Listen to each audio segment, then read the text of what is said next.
বিসমিল্লাহির রহমানির রহিম। আসসালামু আলাইকুম। হ্যালো এভরিওয়ান, কেমন আছো সবাই? আশা করছি আল্লাহর অশেষ রহমতে সবাই অনেক বেশি ভালো আছে। আলহামদুলিল্লাহ, আল্লাহ পাক আমাকেও অনেক বেশি ভালো রেখেছেন। নিয়ে আসলাম লাইফস্টাইল আর একটা নতুন ব্লগ ভিডিও। আশা করছি ভালো লাগবে। জাদুকারি মশলায় বিফ কাচ্চি রান্না করব। আশা করছি ভালো লাগবে। বিফ কাচ্চি রান্না করার জন্য বিফ অফ ক্যামেরায় বসিয়ে দিছি। তো এখানে মশলা তৈরি করতে হবে কাচ্চি বিরিয়ানি রান্না করার জন্য।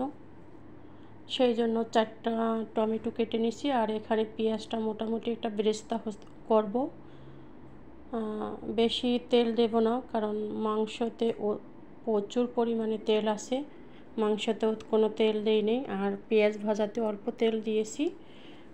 তো এইরকম জাদুকরি মশলায় ঘরে থাকা অল্প উপকরণে একদম দোকানের মতো পারফেক্ট কাচ্চি বিরিয়ানি দেখলেই বোঝা যাবে যে হ্যাঁ, এটা কতটা পারফেক্ট হয়েছে। এখানে টমেটোগুলি আমি কিউব করে কেটে রেখে এখন ব্লেন্ডারে ব্লেন্ড করে নেব। এই যে ব্লেন্ড করে নিছি।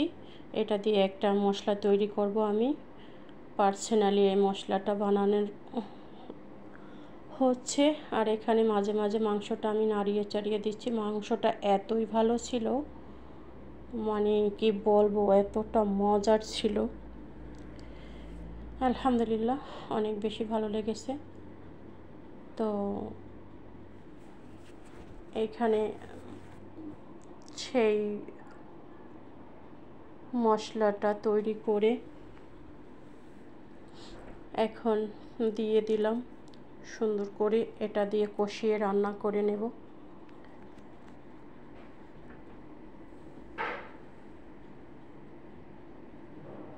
দেখতে থাকো।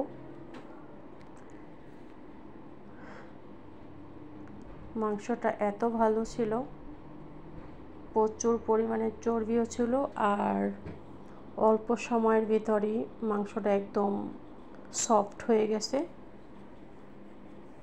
তো মাংসটা রান্নাটার সময় এতটা সুন্দর দেখা গেছে কালার, মনে চাচ্ছিল যে এখনই খেয়ে ফেলি। খেয়েছিলামও, খাইনি তা না, খেয়েছিলাম। দেখো কতটা তেল বের হচ্ছে। এই তেলগুলি কিন্তু সব দেব না, পরে রান্না করা শেষ হইলে পরে তেলটা ফেলে দেব। এখানে বেরেস্তাটা হয়ে যাচ্ছে।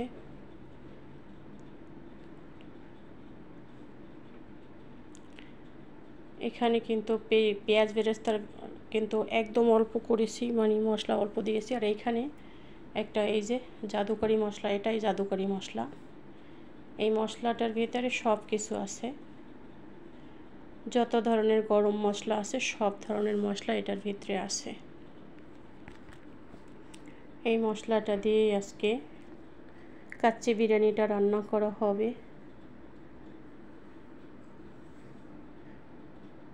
জানি না খেতে কেমন হবে, রান্না করে রেখে এসেছি, খাইনি এখনও। আশা করছি ভালোই লাগবে, কারণ আগেও তো খেয়েছিলাম এভাবে রান্না করে। এখানে মাংস পরিমাণ আছে 2 কেজির মতো, আর চাল আছে 3 কেজি হবে না, 2.5 কেজির মতো চাল হবে। এখানে মশলাটা আমি তৈরি করতেছি।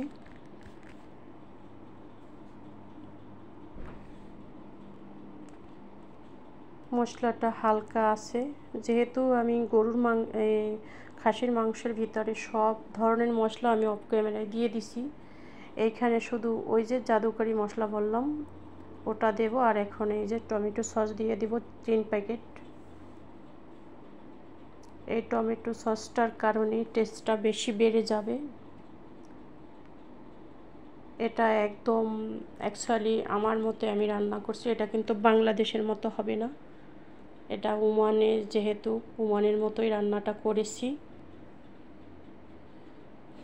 দেখেই বোঝা যাবে কতটা টেস্ট এবং কতটা ভালো হয়েছিল। চাইলে একবার ট্রাই করে দেখা যেতে পারে যে কতটা মজার একটা কাচ্চি বিরিয়ানি বা বিফ বিরিয়ানি।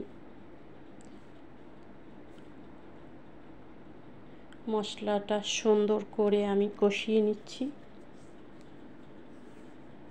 কষাতে কষাতে একটা কথা বলি তোমাদের সাথে, প্লিজ সবাই একটা লাইক দিয়ে ভিডিওটা কন্টিনিউ করার চেষ্টা করব। এখানে এখন আমি চাল সেদ্ধ করব, এই জন্য পানি এবং লবণ দিয়ে দিছি। আর লবণের ভিতরে মানে পানির ভিতরে একটু তেল দিয়ে দেব। এমন ধোঁয়া উঠতেছে, ভালোভাবে দেখা যাচ্ছে না, সমস্যা নেই।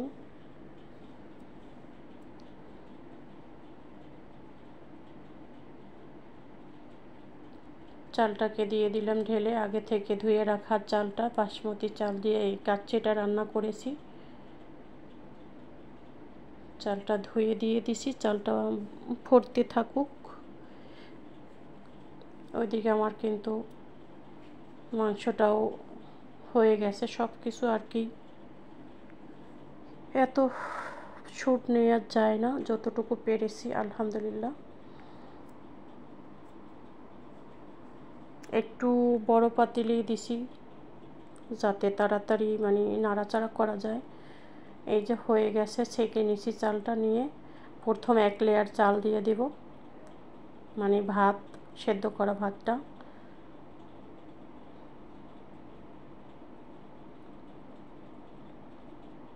আর একটু ভাত দিয়ে দেব পুরোটা।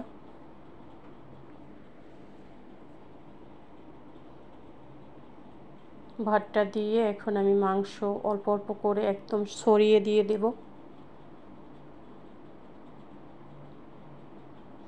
একটু ফুড কালার দিয়ে দিচ্ছি সুন্দর দেখার জন্য।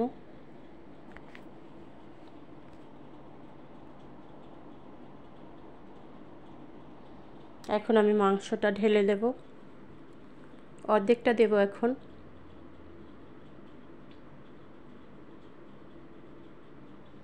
মাংসটার কালারটা যেমন দেখতে সুন্দর হয়েছে, খেতেও কিন্তু ভীষণ মজার হয়েছে।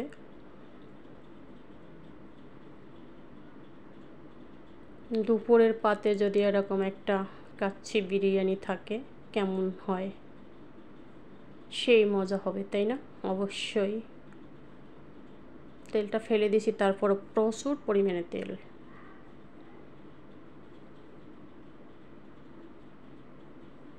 ছড়িয়ে দিচ্ছি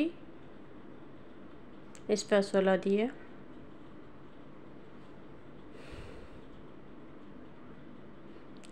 এখন এক লেয়ার দেওয়া শেষ হইলে পরে আবার চাল দিয়ে দেব। এভাবে করে রান্না করে নেব পুরোটা। ছড়িয়ে নিচ্ছি সুন্দর করে মাংসটা। এই যে বাকি চালটা দিয়ে দিলাম। জানি না কে কে কে পর্যন্ত আসো।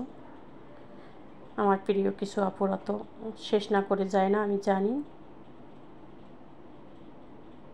চাইলে চ্যানেলটারে সাবস্ক্রাইব করে এই চ্যানেলের সাথেই থেকে যেতে পারো। আরও মজার মজার অনেক বিরিয়ানি আছে, তেহারি আছে, তারপরে কাবুলি পোলাও, সব ধরনের রেসিপি এই চ্যানেলে আছে। ওমানি। এই যে বাকি মাংস যেটুকু ছিল ওটুকু ঢেলে দিছি। এই তো উপরে একদম ছড়িয়ে দিচ্ছি সুন্দর করে যতটুকু দেয়া যায়। এখন বাকি ভাতটা দিয়ে ফয়েল পেপার দিয়ে উপরে সুন্দর করে পরে ঢেকে দেব।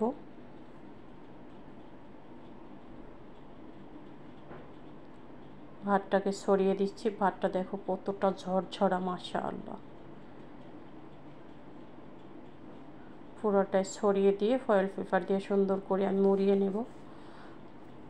আর কিছু পেঁয়াজ বেরেস্তা দিয়ে দিলাম।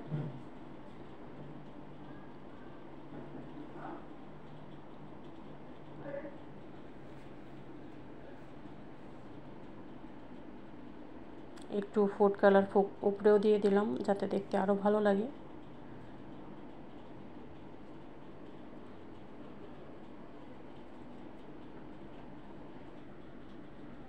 এখন ফয়েল পেপার দিয়ে সুন্দর করে ঢেকে দেব, দমে রেখে দেব।